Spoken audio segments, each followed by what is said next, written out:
have, of course, an incredible tourist community, artist community.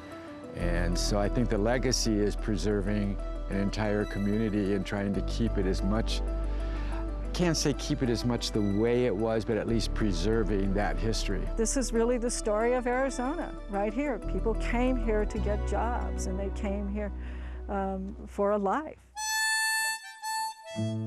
Life in Jerome, Arizona. It could be hard and dangerous. Life was about working the mines, or meeting the needs of miners when they emerged from the earth after a long shift. Jerome grew out of the ground that prospectors grubbed for gold and later for silver. But copper would become the element of preference. And as they worked their way from the gold through the silver, they were getting into copper. And with a demand for copper now, as a result of increased use of electricity, copper prices are high enough, and the ore in many cases rich enough, that you could continue the same kind of lode mining with copper that you had done for gold and silver. The United Verde Copper Company, named for the Verde Valley that yawns to the east, was founded in 1883. The mining camp and shacks that grew up around the mine were named after the company's primary investor, Eugene Jerome. But he actually never came here. He invested his money, said, "You have to name the town after me," but that was it. From the Douglas Mansion, the Douglas family could watch the fortunes of Jerome rise and fall. Set apart from the town itself, the mansion is symbolic of the power of Arizona mining. James Stewart Douglas, whose father was the first president of the Phelps Dodge Corporation, bought and developed the Little Daisy mine in the early 1900s. A rich copper vein was found, and the success of the Douglas family became emblematic of Jerome's boomtown years. The mansion overlooking the mine was a place of great taste and comfort to the family.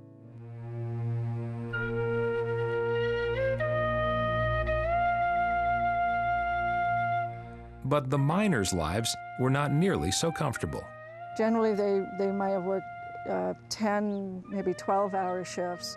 And depending on what part of the mining operation you worked at, you'd head into work, and if you went underground, you basically were underground all day, doing really hard labor. You're shifting a lot of rock, you're drilling with equipment that's heavy and difficult to maneuver, didn't have any safety equipment. And so it was very, very dangerous. The work was so intense that when miners came up from the mines, all they wanted was a good meal and a place to lay their head. And, because they'd be back at it again once their shift started up. So, it was grueling kind of work, and people didn't last at it terribly long. What little pay the miners earned was coveted by the various enterprises that offered them relief from their labor. Well, of course, we had the saloons, of which at that time there were probably about 27 that we know of that were advertising in the paper and what have you. We had two levels of prostitution here, actually. Around the corner from where we are now was the crib area, where the women had their own rooms and worked independently, so to speak. And then we had the wealthier area over in this direction, and that was where you had the buildings like the Black Cat and the Cuban Queen, and those higher class brothels had the madams and things.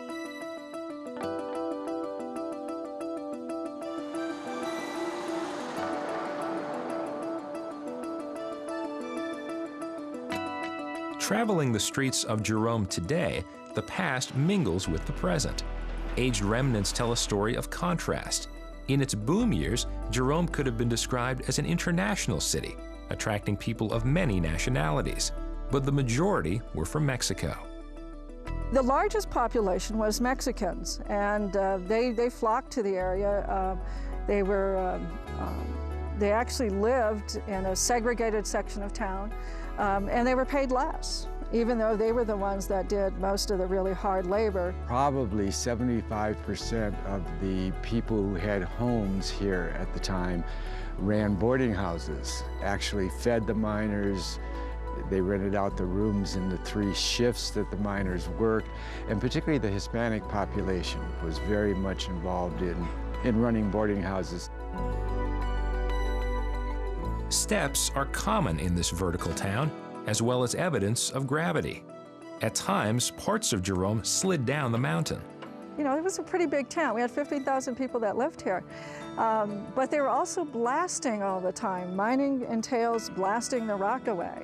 And there's also a couple of geologic faults that are underneath the ground here. And so the mines were blasting considerably, and the ground started to shift. And the buildings on the side of the hill began to slide down. And of course, the most famous one is the sliding jail, which slid something like 200 feet. Eventually, the ore played out. Jerome was nearly abandoned, but was reborn as a tourist destination. In its colorful history, Jerome, Arizona has survived fires, floods, the Great Depression, and the decline of mining. It lives today as a reminder of the tough people and hard living that gave birth to the town. And long-gone spirits seem to live still in the abandoned mines and distinctive facades of Jerome.